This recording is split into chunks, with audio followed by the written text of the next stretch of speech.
What's good, Commanders fans, and happy Friday.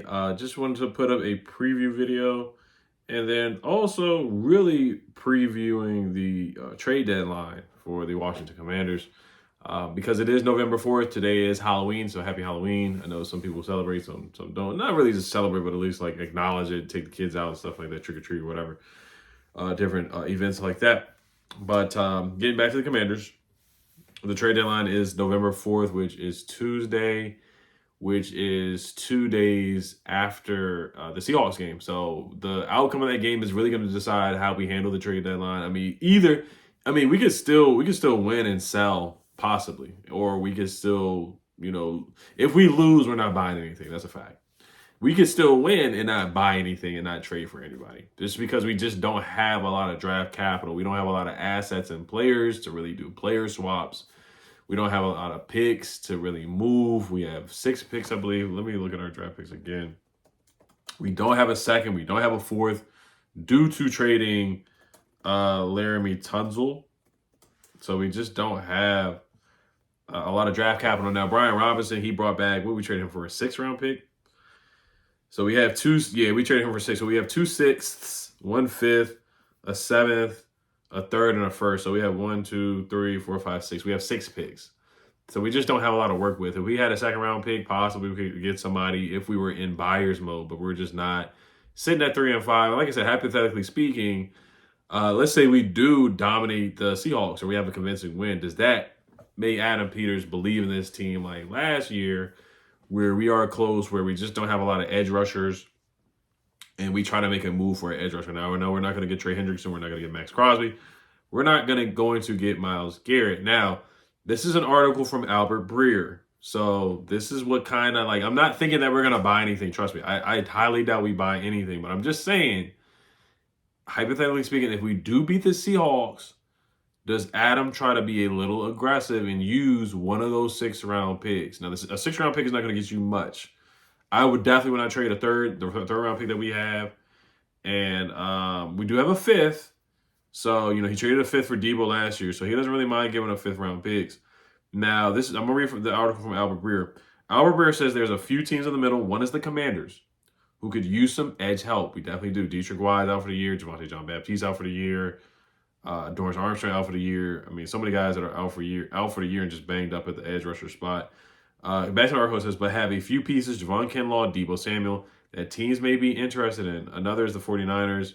So he just moved on to the 49ers. He gave one sentence for the Commanders. But the fact that he said that one is the Commanders who could use some edge help, but have a few pieces, Javon Kinlaw, Debo Samuel, that teams may be interested in. In the article, he does say the Commanders are interested in edge help that I saw. I just can't find it right here. Oh, yeah, he says the Lions, Ravens, Commanders, and again, Eagles have all shown interest in adding edge rushers. So the fact that we have interest in adding an edge rusher is intriguing, and that's why I'm saying that we may possibly be a buyer. One name that has been brought up is Bradley Chubb. Now, this is a rumor. This is from NFL Rums. You cannot trust them at all. They have gotten some things accurate. For the most part, they have not. But the fact that Albert Breer says that we are interested in adding edge rusher help definitely gets the antennas up a little bit. So, no, Bradley Chubb is a guy to take a look at. He is from the Dolphins. He's with the Dolphins. He had a sack last night on Lamar Jackson. 6'4", 275 pounds, 29 years old. I think he is a realistic target. If we do make a move, I do think a 5th-round pick would bring in Bradley Chubb. He just came off an ACL injury. The Dolphins, they want to move on from him. He's under contract in 2027. He has a void year. He's under contract in 2026 and 2027. He has a void year in 2028. But Bradley Chubb has been pretty darn productive over the past couple of years. He had 11 sacks in 2023. Did not play in 2024 because of a torn ACL.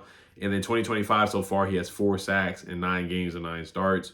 Had 12 sacks as a rookie in 2018. So he's had some really, really, really good seasons. He has some down years, some good years. He was the 5th pick of the 2018 draft, 29 years old. So he's below 30, which is something good. Since he wouldn't really he's up there, but 29 is not old. Like everybody says, oh, we're so old. He has 6 forced fumbles in 2023. He takes the ball away. Ball is life.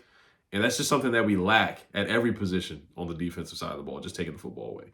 Let's get a quick word from today's sponsor, Sleeper. I do have a pick for the game on Sunday. It's Sam Darnold, more than 1.5 passing touchdowns. I mean, that's just every week. It's just a system play against this defense. I mean, that's just what we're going to go with. But let's get a quick word from today's sponsor, Sleeper. Let's get back to the video. What's good, Commanders fans? Just want to give a quick shout out to today's sponsor, Sleeper, the best fantasy sports app in the world. Make sure you guys check it out. Use promo code Oliver. First time users, you get a 100% deposit match up to $100 using promo code Oliver. Also, you get a $20 free entry on Sleeper. So Sleeper's giving out some great deals, man. Sleeper, if you've never heard of it before, it's sports fantasy. You can wager on more or less on passing yards, receiving yards, rushing yards, passing touchdowns. The cheat code for this year, the rest of the games, Pat Mahomes, who we play next, all the other teams, the other quarterbacks, Sam Darnold, more than 1.5 passing touchdowns. Take that to the bank each time, guys. Using promo code Oliver. Use the link down below in the description. Terms and conditions apply. Make sure you guys use Sleeper.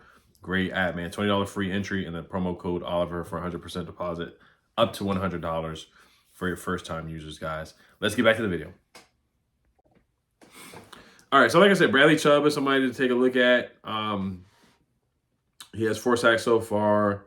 He has a fumble recovery as well. But 6 forced fumbles is really, really, really, really good because he got 11 sacks, and basically half of those sacks he's looking to punch the ball out and take the ball away. And that's something that we really need. We just don't have that mindset on our defense. So let's say we do win.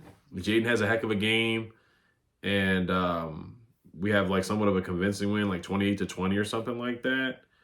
Then I wouldn't be mad at Adam. I personally, I would keep all my picks, but I would kind of understand if he does believe. If he believes that we can make a run, and you look at Bradley Chubb, then it's something to think about. You guys let me know in the comments. I know what you guys are going to say. You guys are going to say no, which makes sense. It makes sense. You know, he had a run defense grade of 71.1 in 2023, which is good, 84.9 overall grade, a coverage grade of 88.5, 89.5 overall grade before his injury as well for Bradley Chubb. So Bradley Chubb had a darn good year in 2023.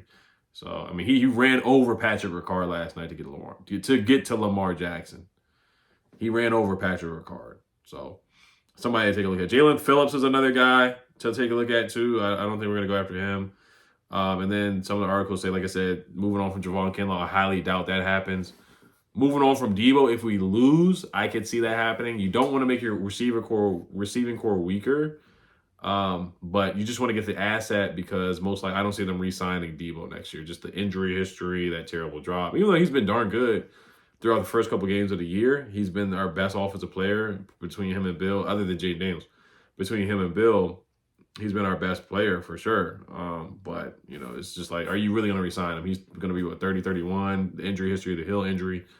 So unless you're going to come back on a team-friendly deal, it's like you might as well move on. Some of these other articles, which is pretty hilarious, I'm gonna put this because it's almost unbelievable reading this stuff. It really is.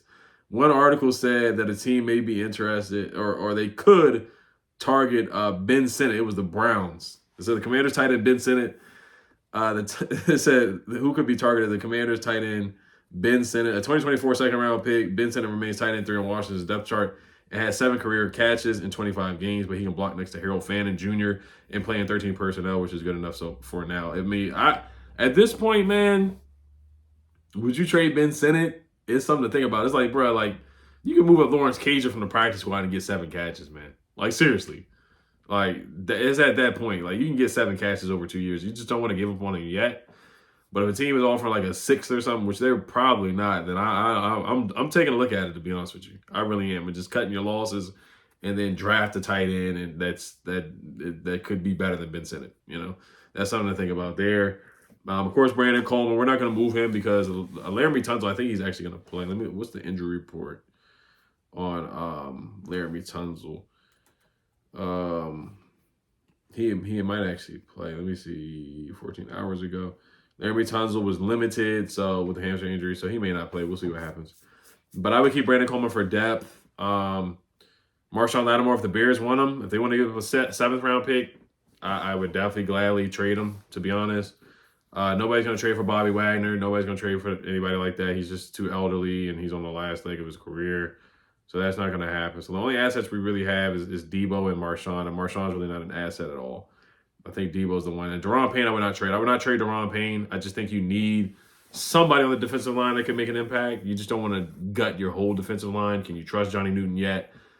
It's remained to be seen, but I would not trade. I would not trade Daron Payne. I do like Javon Kinlaw, but you just don't have a lot of depth there, and you just don't have a lot of talent on the defensive line as it is. So you need some type of talent there.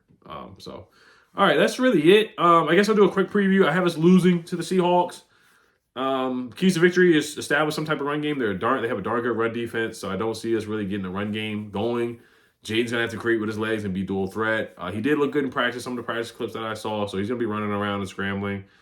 Get the ball to Debo. Get the ball to Luke. Luke has to catch the ball. Jalen Lane, most importantly, has to catch football. Robbie Chosen needs to be elevated. Treylon Burks needs to be active and elevated. Like I said, some of the receivers that we brought in, they need to be elevated and play. Robbie Chosen has better hands than Jalen Lane at this point, so he needs to play and get opportunities. And Jaden Daniels likes throwing the ball to Robbie Chosen from what we saw in Dallas.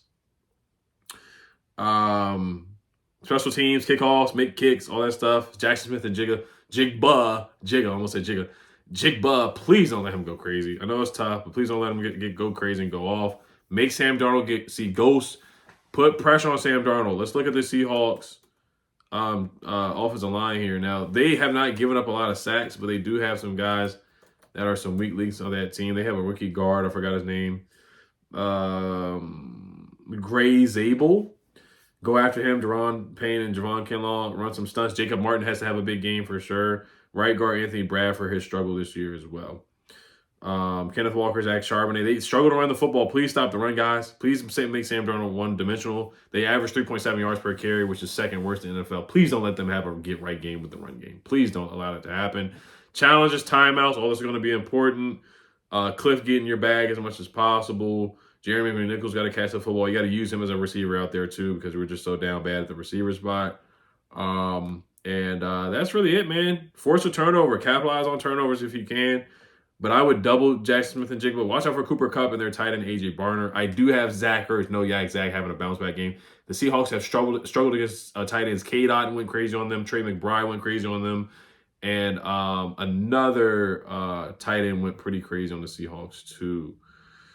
Cade Otton, Trey McBride, and it was another team where the tight end had like a lot of yards. Dalton Schultz went crazy. So Jaden, use Zach Ertz. Even if he doesn't get you any yak, you're going to have to use Zach Ertz to get him out. Dalton Schultz had 98 receiving yards against the Seahawks. And go after Tyreek Woolen for sure. He's one of the weaker links on their defense. So, all right, you guys, you have a great weekend. You guys let me know what you guys think. Health Commanders. Peace. Oh, yeah, I forgot to say Noah Igbenogany. I mean, he's not going to give you much, but he's just a guy to keep your eye on. They did have him inactive against the Chiefs. They did shop him around during the offseason, so just keep an eye on Noah I and see if we could get a 7th-round pick or something like that. So, all right, you guys, have a good weekend. Peace.